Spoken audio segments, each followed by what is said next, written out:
estáis más activos. Bueno, lo primero, deciros que también estaba aquí.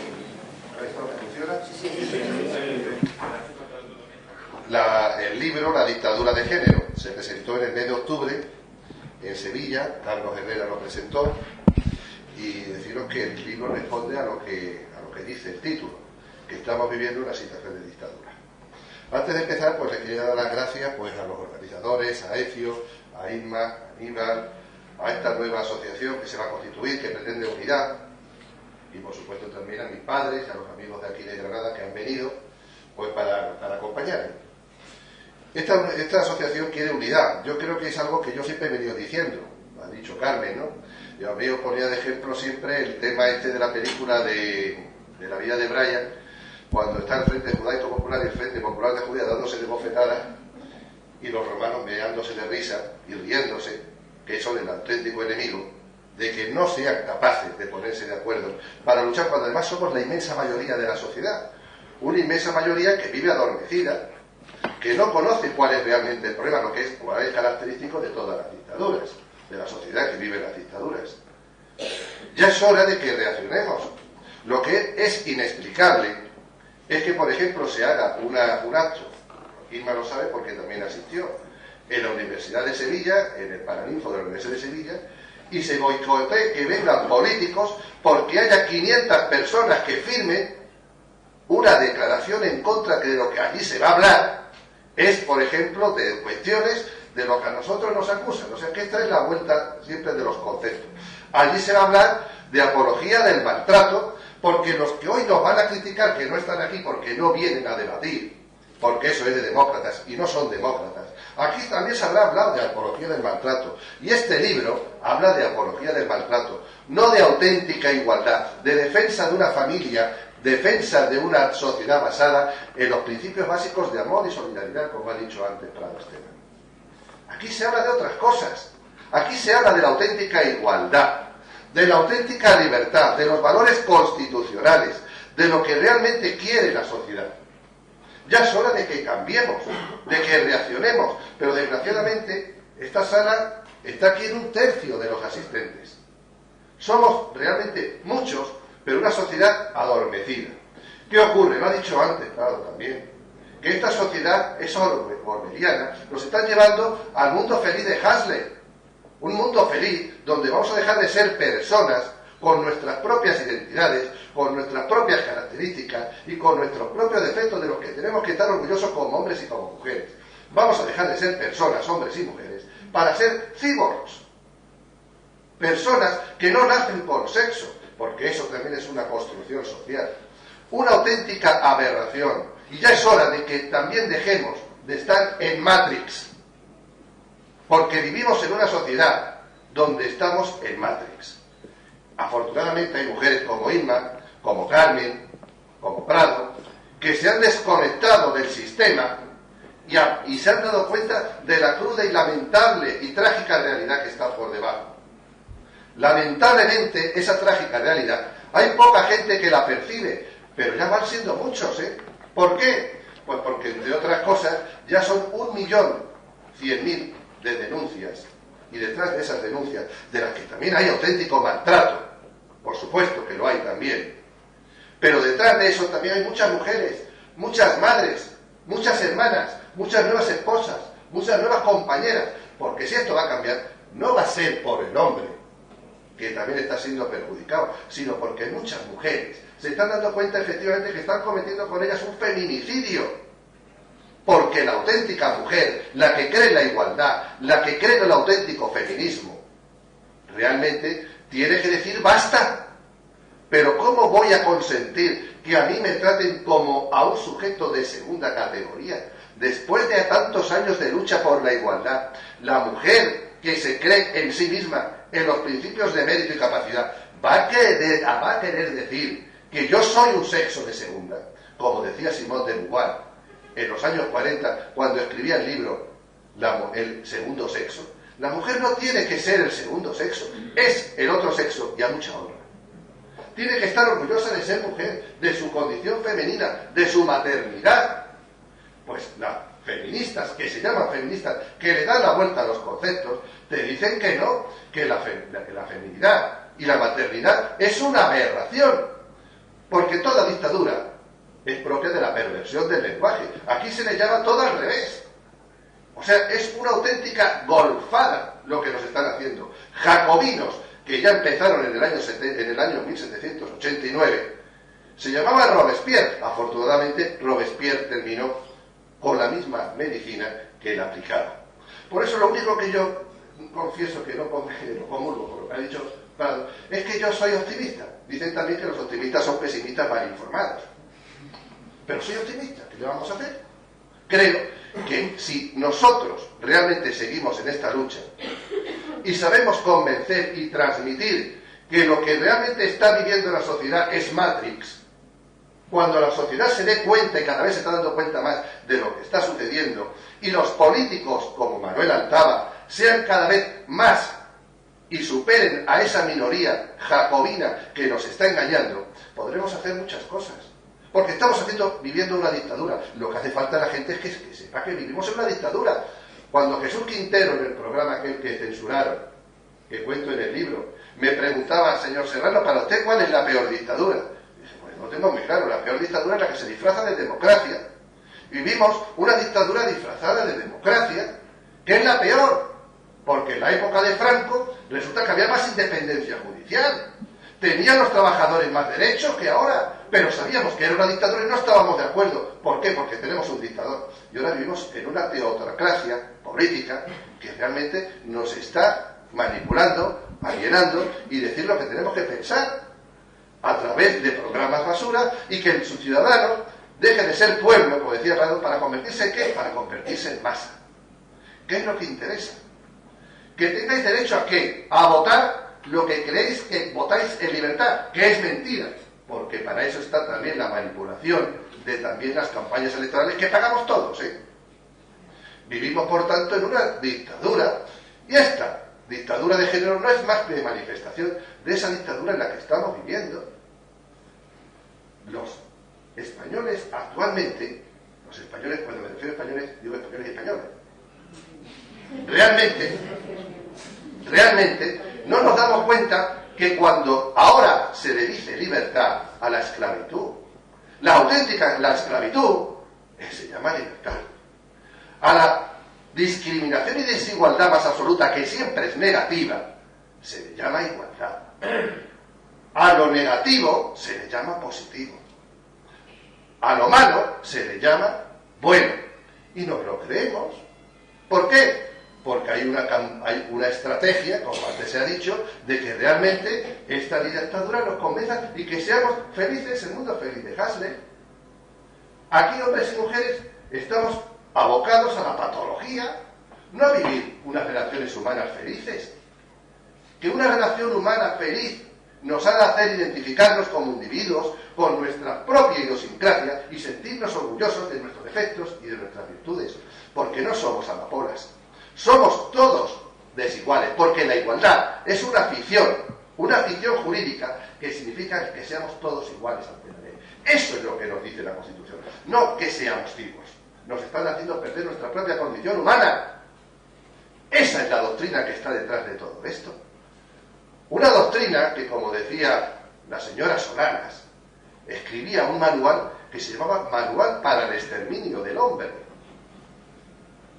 Eso seguro que no se le ha leído La Sonriente de Viviana Ido, ni se ha leído nada referente a Simone de Beauvoir ni Kate Miller, que decía que las relaciones humanas son relaciones de hombre y mujer, que si la mujer se acuesta con el hombre, se acuesta con el enemigo.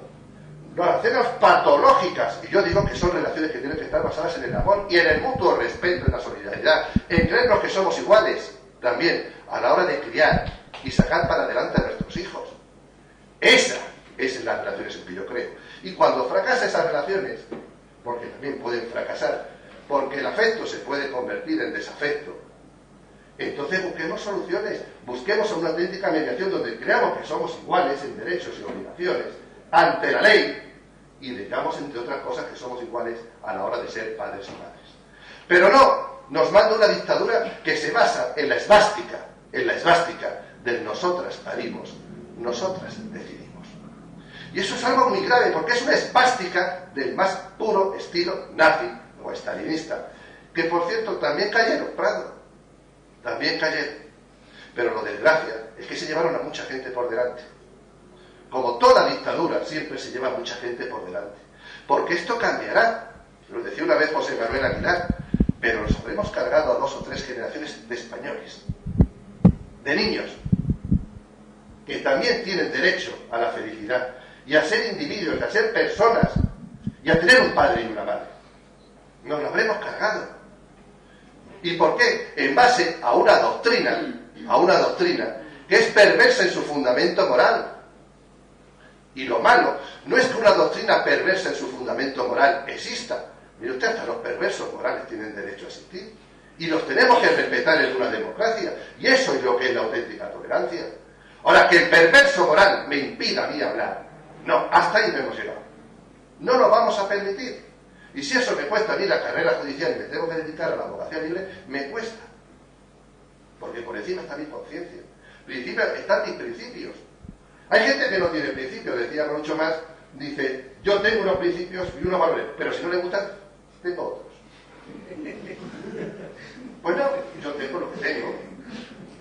Yo tengo los que tengo, que son los que tiene que tener la gente decente. Pero no, es que resulta que los delincuentes me llaman a mí delincuente. Y los indecentes llaman a la gente decente indecente. Porque se ha pervertido todo. Porque lo primero que tiene que hacer una dictadura es cambiar el lenguaje, inventarse un neolenguaje. Y lo segundo que tiene que hacer una dictadura es imponerse a través de unos mecanismos que ahora mismo voy a decir. Porque si no, ¿esto cómo se va a imponer una perversión y un disparate semejante? ¿Cómo se va a imponer una teoría y un sistema que es realmente injusto, que lleva a los judíos a las cámaras de gas? Pues para eso estaba un tío que sabía mucho, que se llamaba Goebbels, que decía que una mentira 1000 veces repetida se convierte en una verdad de Estado. Pues a eso lo decía cuando resulta que nada más que había como medios de comunicación la radio y la prensa. Imaginaros ahora con los medios de comunicación que tenemos y lo proclives que somos a dejarnos alienar y manipular, porque no solamente se manipulan los niños, los primeros que son manipulables es la sociedad. Por eso hay campañas publicitarias, entre otras cosas. Compre esto, compre otro, compre lo otro. Los primeros que somos manipulables somos la sociedad, los propios adultos. ¿Cómo no van a ser manipulables unos niños? Unos niños que terminan odiando a un padre o a una madre que a lo mejor era un parque de atracciones y se termina convirtiendo en un campo de concentración. Igual que se puede hacer creer que un campo de concentración, que es un padre o una madre, es un parque de atracciones.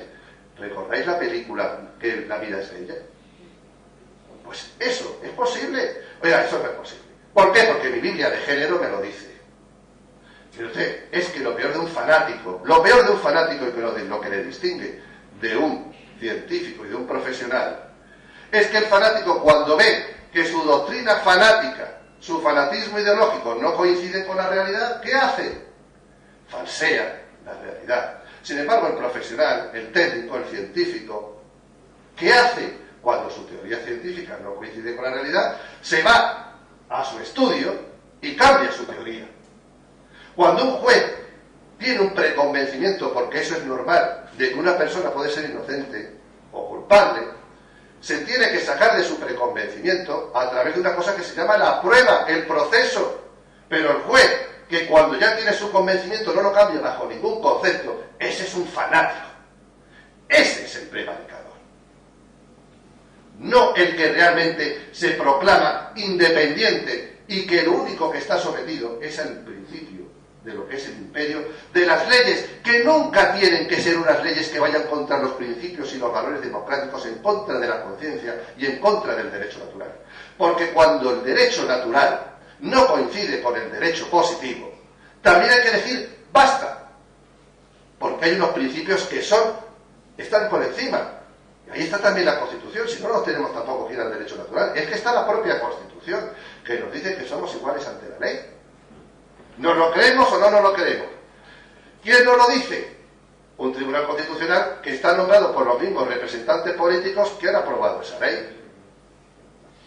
Entonces, ¿en qué se basa ahora mismo el sistema judicial, el Poder Judicial? En un lema: al amigo el favor, al enemigo el rigor y al indiferente la legalidad vigente. Y cuando eso ocurre, el Poder Judicial quiebra. Y cuando quiebra el Poder Judicial, quiebra el Estado de Derecho. Y cuando quiebra el Estado de Derecho, tenemos dictadura. ¿Y en qué se basa la dictadura para imponer su pensamiento ideológico perverso que no se puede equivocar? ¿En qué se basa la Biblia de género? ¿Cómo se impone? Pues a través de los siguientes mecanismos. Primero, lo que es la imposición de un adoctrinamiento. Segundo, el engaño y el fraude. Y tercer lugar, el miedo. Es característica de toda dictadura lo que está ocurriendo aquí. Lo que hicieron los nazis en Alemania en el año 33 hasta que cayeron en el año 45, y lo que hizo Stalin a través de su ideólogo, que se llamaba Lysenko, que decía que la ciencia está sometida al poder político. Eso decía. ¿Por qué? Porque la ciencia está sometida a lo que diga el sistema, a lo que digan los ideólogos. Que luego no coincide eso con la realidad, me da igual. Yo tengo razón siempre, no me equivoco nunca. Es el mito de la caverna de Platón, mirando siempre a la oscuridad. Oiga usted, que la realidad es poliédrica. La realidad no es un punto fijo de la oscuridad, porque si usted está fijándose a un punto fijo, resulta que ve una parte de la realidad del maltrato de las mujeres que son asesinadas realmente por maltrato machista. Pero hay otra mucha más realidad, que la violencia es bidireccional, que también hay hombres maltratados, que hay niños que sufren estas situaciones, que también la violencia es bidireccional, que hay muchos estudios en este sentido. No se fije usted en un punto fijo, porque el faro no se puede quedar en un punto fijo de la realidad. O gira en todos los sentidos para ver la realidad, esa que es poliédrica, o esperamos algo más sencillo, esperamos a que se haga la de día y vemos la realidad en su conjunto. No nos dejan. Usted, como los caballos con orejeras, se fija en donde yo quiero que se fije. Usted tiene que pensar en lo que yo quiero que piense. Adoctrinamiento, doctrina de pensamiento único. Los primeros que han caído, los políticos. Una política en este país acomplejada, una derecha acomplejada que siga acomplejada. Que le han colado una doctrina de extrema izquierda, que al final los extremos se tocan por la extrema derecha. Porque claro, las mujeres ahora están bajo la tutela del Estado. Habéis estado bajo la tutela del marido a pasar a la tutela del Estado. ¿Qué habéis avanzado? Yo quiero una mujer libre, orgullosa de sentirse mujer, por sus propios méritos y capacidad. El principio de igualdad ni discriminación siempre es negativa, por muchos adjetivos que le queramos poner a la palabra discriminación, y por muy positiva que queramos que sea, siempre es discriminación negativa para la mujer. La mujer es la primera que tiene que reaccionar contra esa campaña que la denigra en su condición femenina. Y eso es un adoctrinamiento que viene de la teoría del patriarcado, que claro, tradicionalmente la mujer, por historia, por tradición, siempre ha vivido una situación de dominación. Oiga usted, señora, ¿usted qué me cuenta eso? O señor, ¿por qué me lo cuenta? ¿Por fanatismo? No me convence.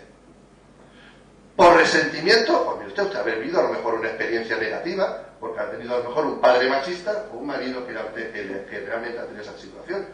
Pero ya la mayoría, lo que existe detrás de todo esto es oportunismo puro y duro. Repetir los eslóganes y las consignas que realmente tienen una estrategia que es muy clara. No es acabar, por supuesto, porque no lo hemos dicho, sino acabar con esas estructuras familiares, lo ha dicho Prado muy bien, que son la familia y el matrimonio, la maternidad. Y cuando esto sea así, nos demos cuenta, pues ya vaya a ser tarde, pero siempre es tiempo para reaccionar. Siempre es tiempo para reaccionar. Y ahí vamos a estar, no nos podemos callar. Porque si nos callamos, vamos a ser como los jueces de la Alemania nazi, que realmente también se callaron. Se callaron y fueron condenados en Nuremberg. Y tan malo es el fanático como el que se calla sabiéndolo. Y recordad la última frase, la última conversación de la película Vencedores y Vencidos. ¿Cómo íbamos a imaginar que esta situación iba a llegar a ese exterminio, a esa atrocidad? Bart Lancaster, de Constanza Spencer Tracy. Desde el momento en que usted condenó a un inocente sabiendo que lo era, empezó todo. No podemos permitirlo. Yo prefiero estar fuera de la carrera judicial actualmente a ser un juez de una dictadura. Yo entré en la carrera judicial, mis padres que están aquí lo saben, convencido, pero además con una vocación tremenda, y como juez de familia más tremendo, porque el juez de familia está sometido al imperio de la ley y al imperio de y a la república, de los sentimientos. No solamente es ley, hay mucho más, porque hay personas que sufren. Y de entre esas personas hay niños que tienen derecho a tener un padre y una madre. Pero prefiero estar fuera. Yo estoy sometido a mi independencia, a mi conciencia. Y me podré equivocar como se equivoca todo el mundo.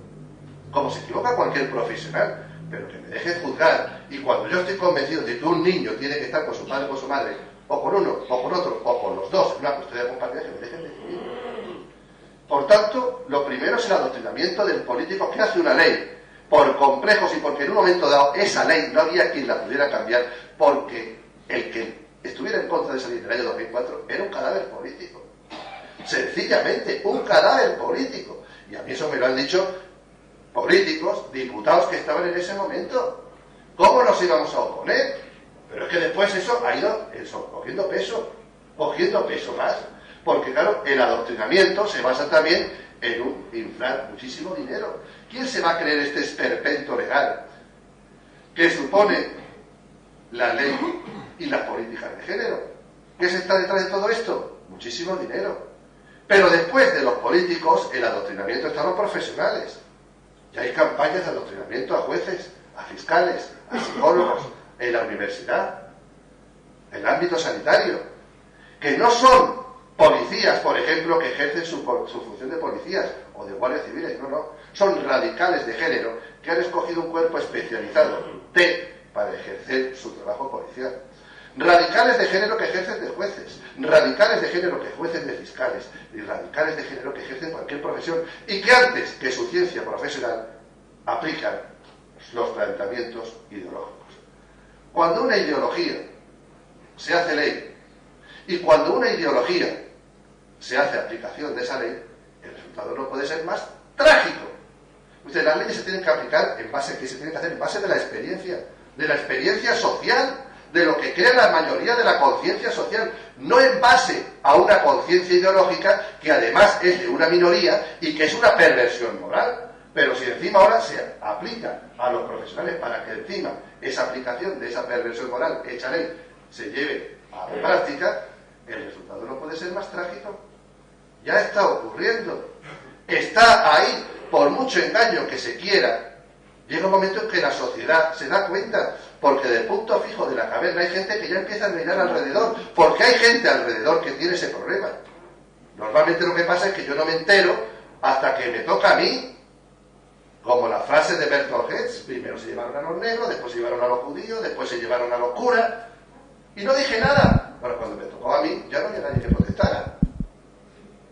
Esa frase sigue totalmente vigente. Primero el adoctrinamiento, segundo el fraude y el engaño. Engañar a la sociedad. ¿Cómo engaña el fanático? Pues creando falsos datos, dando datos que se predeterminan de antemano. Voy a hacer un informe para demostrar que la violencia es unidireccional y que las mujeres sufren maltrato en España. ¿Y a quién se lo pregunto? Pues a las mujeres nada más. A los hombres le vamos a preguntar si sufren maltrato y le vamos a hacer la misma pregunta. Bastaría más. Si los hombres no sufren maltrato, si eso lo sabe todo el mundo. Oiga, ¿y quién es todo el mundo? Usted es neomachista, por hacer esa pregunta, Usted es un poco neomachista, Ah, bueno, yo me callo, ya no digo nada más. Oiga, ¿usted quién ha hecho eso de estudio? O sea, haciéndole las mismas preguntas a los hombres, resulta que los hombres sufren en el ámbito psicológico, porque en el ámbito psicológico nos lleváis unos pocos de pueblo. Resulta que el hombre es más plantón psicológico que la mujer. En estudios, haciéndole los mismos ítems en los estudios. Y si queremos hacer un estudio de lo que queramos hacer, si predeterminamos el resultado, resulta que claro, pues al final nos sale el estudio la conclusión que queremos que concluya. Y si queremos demostrar que en España no hay paro, pues mañana me voy a un centro de trabajo y le pregunto a 100 personas: ¿usted está trabajando? Sí, pues no hay paro en España. Mire usted, de 100 trabajando. Está claro. Y si no hay pobreza en España, mañana me voy a La Moraleja a hacer el estudio de La Moraleja. Coño, aquí todo el mundo tiene un nivel de vida acojonante. aquí todos son ricos, en España todos ricos, y llega el momento del estudio, coño, pues en España viven muy bien, viven muy bien, pero como yo estoy parado, y resulta que soy pobre, dice, aquí me la están metiendo, me la están metiendo. Claro, eso es lo que está ocurriendo, que ya esos estudios no nos convencen, porque cuando nos dicen que no hay denuncias falsas, y todo el mundo dice, en España el año pasado hubo 3, dice, pues ya las 3 que yo conozco. Es un momento en que ya la gente se da cuenta de la realidad, el engaño y el fraude. ¿Y el fraude cómo es? El fraude de los seres es un caramelo. El mayor fraude que España, que habrá que perseguirlo, es el tema de las pensiones, de las subvenciones y de las ayudas. Y nos preguntarán, ¿usted está de acuerdo que a una mujer maltratada se le exima del pago de las tasas judiciales? Lo cual eso también da para hablar mucho. ¿Tendrá que pagar una mujer maltratada las tasas judiciales? Por supuesto que no, ni una víctima ni una víctima del terrorismo. Pero claro, si resulta que equiparamos lo que es el maltrato con una víctima del terrorismo, porque claro, una víctima de maltrato es mucho más protección que una víctima de terrorismo, y un agresor por maltrato es mucho más enemigo público y político y de todos que un agresor, que un terrorista que haya matado a 20 personas, mucho peor. Pero ya que es así, mire usted, si un señor que, como resulta que la mayoría de los terroristas pues han salido del País Vasco, pues si ahora, claro, yo me voy a declarar víctima de terrorismo para que no pagar tasas, diciendo, es que hay un terrorista, unos señores de Bilbao, que me ha llamado idiota. Víctima de terrorismo. Es que claro, porque como es de Bilbao, como es vasco, derecho penal de autor. Y como es vasco, pues a mí me eximen de pagar las tasas judiciales porque me declaro víctima del terrorismo. Y si una señora tiene a su novio y dice, me ha dejado, me ha mandado al carajo, me he sentido frustradísima y me declaro mujer maltratada, pues 60 de tasas, 426 euros todos los meses, y después si se archiva o retira la denuncia, pues no pasa nada, peligros a la mar, Santa Rita Rita. Sin embargo, si hay una persona que se ha metido en un ERE, o una señora viejecita que ha cobrado una pensión que la necesitaba y se ha casado con un viejecito y lo ha ocultado, ¡oh, te pillé! A devolver el dinero que ha cobrado ustedes por pensión de viudedad indebidamente. Pero aquí no se devuelve nada, ni un céntimo. El fraude de los fraudes, la estafa, la malversación de caudales públicos que pagamos nosotros y los europeos a través de los fondos FEDER. Y no pasa nada, un fraude absoluto, un engaño. En tercer lugar, ¿de qué se vale también una dictadura? Del miedo. Porque hay jueces, la inmensa mayoría, que os puedo asegurar que son honrados. Se podrán equivocar. A lo mejor te dan una custodia que no te gusta. A lo mejor te ponen una pensión que es una barbaridad o que la otra persona piensa que es al revés. Pero son honrados. Pongo la mano en el fuego por muchos de ellos porque yo he estado en la carrera judicial y lo conozco. Pero el mayor enemigo de la independencia judicial es el miedo. Y lo que hacen es meter la presión y el miedo. Y resulta que en esta materia, pues, en vez de tener un órgano de gobierno que garantice esa independencia, no, es un órgano de gobierno para controlar que no exista independencia. Y te meten a los jueces de familia y de violencia, que yo no sé de dónde han pasado de 3 tribunales de orden público en España: la Inquisición, el Tribunal de Vagos y Maleantes y después los juzgados de violencia. Una auténtica vergüenza. Ahora que veremos juzgados de vagos y maleantes, la perspectiva del pasado, del tiempo, nos va a dar esa perspectiva. Dentro de 20 o 25 años dirán, qué barbaridad lo que había en los primeros 20 años o en los primeros 15 años del siglo XXI, juzgados de violencia sobre la mujer. Cuando esto lo contamos en Europa, la gente se echa las manos en la cabeza. O sea, que juzgados solamente para juzgar a hombres. Y tú llamas al 012, mire usted, que soy una pobre anciana, que mi hijo, que es drogadicto, dice que me va a matar, que me mata. ¿Y a mí qué me importa? Si hubiera sido su marido, su novio, familia o proyecto de vida familiar, que es lo que importa cargarse.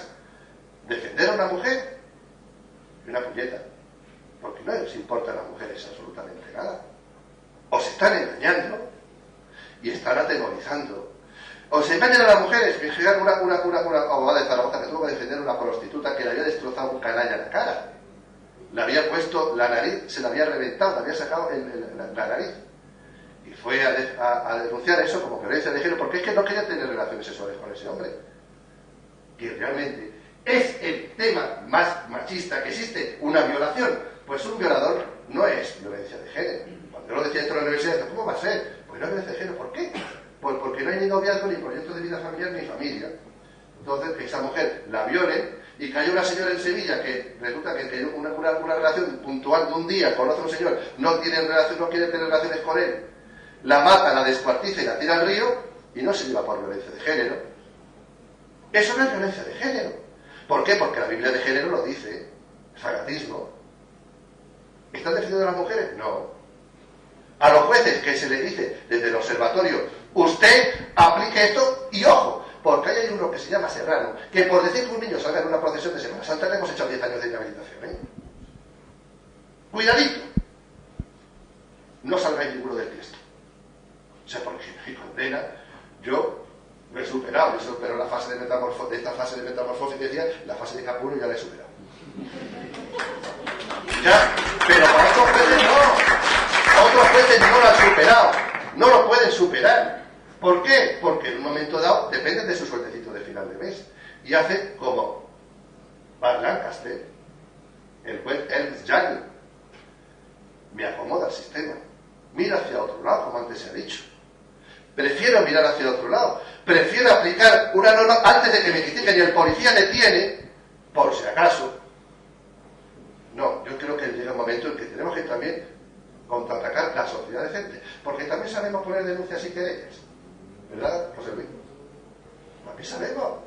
Aquí tenemos dos abogados que sabemos poner también denuncias y querellas. Y si un policía detiene, por si acaso, y saltándose el ordenamiento jurídico, pues nos tendremos que plantear de exigirle que lo cumpla. Y eso se llama detención ilegal. Y si un juez aplica una norma y no permite que un niño esté con su padre o con su madre cuando tenía derecho, porque hay una resolución judicial que lo dice, y está a lo mejor 6 meses, que son 180 días, pues habrá que pedirle 180 por 4.000 euros que ha fijado el Tribunal Supremo de indemnización porque una madre no esté con su hijo. Muy sencillo. El juez que lo ha permitido también tendrá sus responsabilidades. Y de esos 100 jueces que puede haber, que son radicales de género, que ejercen de jueces, empezar a exigir a los radicales también sus correspondientes responsabilidades, porque sabemos pedirlas también. Y los medios de comunicación, decirles, miren, que ha salido también un escándalo de un juez que no ha permitido que un padre o una madre esté con su hijo, y tenía derecho a estar con su hijo y obligación a estar con su hijo, y ese niño tenía derecho también a estar con su hijo, con su padre o con su madre. Y creamos no como positivo, que hay algo que tiene que haber positivo, que los cambios se producen desde la perspectiva de que nos creamos la igualdad, de que seamos padres y madres responsables. La custodia compartida, Manuel Altaba lo ha dicho, pero es que hay mucha gente que ya nos estamos creyendo esto desde una perspectiva real, porque es lo mejor para los niños, pero lo mejor para los niños, lo mejor para los padres y sobre todo lo mejor para las madres. Porque el techo de cristal de la mujer efectivamente lo supone la maternidad. ¿Cómo se supera ese techo de cristal para que la mujer llegue a puestos de responsabilidad, a puestos de poder en la sociedad, a puestos de empoderamiento, ese empoderamiento que dicen las falsas feministas que la mujer no puede llegar? Pues compartiendo la obligación que tengo como madre con el padre, que también tiene 2 manitas y tiene una responsabilidad, una corresponsabilidad con esa madre para compartirla con él. Compártala usted con su padre. Aprendamos el valor de la igualdad, y si hay padres de un 70%, como ha dicho antes José Luis, que no lo asumen, eduquemos en igualdad desde pequeños, que esto es una cosa de todos. Y si estamos trabajando, el padre y la madre, para sacar adelante la casa, y yo he pringado, y yo he sido un padre, no el padre periférico, yo le llamo el padre de la pez, el padre procreador, proveedor y protector, el padre de la caverna, el neandertal. ¿Ese padre existe? ¿Todavía coexiste? Pues sí. Vamos a ir eliminando esa situación. Las cosas no cambian de la noche a la mañana. La evolución social es un progreso que se produce muchas veces sin darnos cuenta. Una planta no crece porque la veamos crecer, a no ser que la veamos en cámara rápida, que se ve crece la planta. La vemos crecer y a nuestros hijos los vemos crecer sin darnos cuenta. A nuestros hijos los vemos crecer. ¿Quién? A lo mejor el abuelo, el tito, el amigo que ha dejado de ver a nuestros hijos hace 2 o 3 años. Coño, ¿cómo ha cambiado este niño? Pero nosotros no nos damos cuenta de los cambios, porque son cambios que van estructurándose día a día. Y ese cambio social, el político es el que tiene que ir al remolque de esa evolución social. Y no imponer a base de un planteamiento ideológico que la sociedad trague por algo que todavía no ha llegado al planteamiento. O sea, para estas cosas los hombres no estamos, que no estamos preparados, los hombres no estáis preparados para esto. Para las otras cuestiones de género, sí, eso vamos a ir al final del carro, porque es que esto hay que, claro, la ley de igualdad de trato. Y claro, es hacer trampas. Porque claro, ¿por qué no hay generales en el ejército? Mujeres. Bueno, usted, porque la mujer entró en el ejército en el año 98. Dentro de 20 años habrá muchas generales en el ejército. En 2016. ¿2016? Sí, Patricia Ortega, la primera. Y en la carrera fiscal, en el Consejo Fiscal hay muchas más mujeres que hombres. Yo ha dicho un fiscal, un amigo mío fiscal, y dice, voy a tener que pedir la ley de paridad para entrar en el Consejo Fiscal. ¿Por qué? Porque se hacen trampas. Porque es lo que nos tiene que valer es el principio de mérito y capacidad, igualdad ante la ley. ¿Y eso qué significa? Que nos pongamos en el punto de partida, en condiciones de que para llegar a la meta por esfuerzo, estemos en igualdad. Por eso, si usted es minusválido, le voy a dar 3 calles de ventaja. O le voy a permitir que usted tenga una ventaja sobre mí para que estemos en igualdad. Y a la mujer, en un momento dado, habérsela dado también, superando los roles y estereotipos sexistas que las feministas de género no quieren que desaparezcan, porque les conviene ese victimismo. Y cuando, eso sí, echemos a correr, será el sacrificio, el esfuerzo, la capacidad, el entrenamiento de cada uno, el que hará que uno lleguemos a la meta antes que otros, por nuestra propia idiosincrasia y por nuestras propias virtudes y nuestras propias diferencias como personas. No, yo, que soy un inútil, a mí me interesa la ley de igualdad. Y para esto, sí, para esto hay que anteponerse y discriminación positiva. Ahora, para el hecho de ser padres y madres, como antes ha dicho también Carmen, no, esto es cosa que, hombre, por favor, que los hombres no estén preparados para ser hombres. Dentro de unos años, ya hay hombres que están capacitados para también cuidar a sus hijos, y salvo el tema biológico de la lactancia, a ningún hombre hoy en día se le tiene que caer los anillos de cuidar a su hijo, de cambiarle unos pañales, de llevarlo al pediatra, de llevarlo al colegio, de participar en sus tutorías, de hacer con él los deberes. Y eso hay hombres que ya lo están haciendo. Y a los que no hagan, imponérselo, enseñarles en igualdad. Pues por eso, voy a concluir aquí porque lo entiendo, y el que quiera, ahí está el libro. Y no tendría simplemente por una fábula, para que os deis cuenta de lo que ocurre, la fábula de la rana. Había una ranita que, para escaldarla, la querían cocer, la echaron agua hirviendo. Entonces la ranita ¡pam! Saltaba y se iba del caserón. Entonces otro día la ranita estaba en su bañito, en su cacerola, y estaba con el agua fresquita, y de repente empezó a notar más caliente el agua. ¡Ay, qué templadito! Esto está más templadito, está más caliente. Ya me empiezo ya a fastidiar, ya esto me calienta, hasta que se coció. Pues eso es lo que nos están haciendo. Nos están cociendo a fuego lento. Muchas gracias.